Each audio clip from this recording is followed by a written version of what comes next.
Bonjour, au cours de cette deuxième vidéo, nous allons essayer de résoudre analytiquement l'équation différentielle décrite par l'angle θ qui décrit le mouvement du pendule.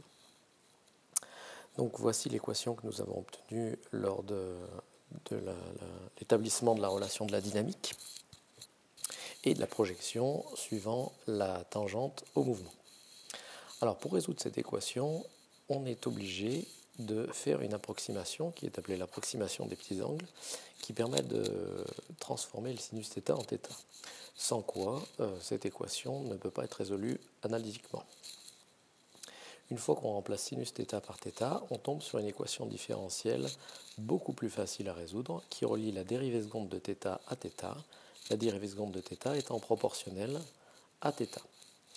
Alors, quand on en est à ce point-là, on peut soit se lancer dans la résolution si on est très fort en maths, soit, et c'est un très bon réflexe à avoir quand on fait de la science expérimentale, regarder ce qui se passe en réalité.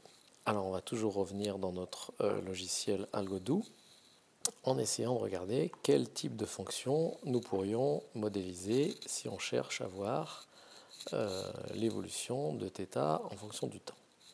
Et on voit qu'une fonction sinusoïde ou cosinus pourrait être une solution idéale de cette équation. Alors, la première chose qu'on fait quand on observe qu'une sinus ou une cosinus peut être solution, eh bien, on essaye de voir si ça marche. Et donc, on propose une solution du type une combinaison linéaire de cosinus et de sinus. On n'a aucune idée de ce que vaut la pulsation oméga. On va essayer de voir si on peut la déterminer. Alors, à partir de là, on utilise les conditions de limite pour nous aider à déterminer les constantes A, B et éventuellement oméga. Alors, ce qu'on sait, c'est qu'à t égale 0, on a lâché le pendule à vitesse nulle et on connaît l'angle que faisait le pendule avec la verticale à t égale 0.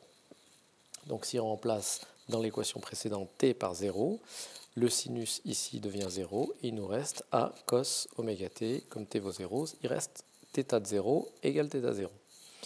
On en déduit que grand A égale θ0. De la même manière, on lâche le pendule sans vitesse à t égale 0. Donc on écrit que θ point de t égale 0 égale 0, ce qui nous permet de déduire que b égale 0. On trouve donc finalement la solution en accord avec l'expérience de l'équation différentielle. Notez ici que nous n'avons pas démontré que cette solution-là représente l'ensemble des solutions possibles, mais c'est une solution en accord avec ce que l'on observe qui respecte l'équation différentielle proposée. Alors maintenant, il reste oméga à déterminer. Pour déterminer oméga, on va tout simplement dériver une première fois cette solution.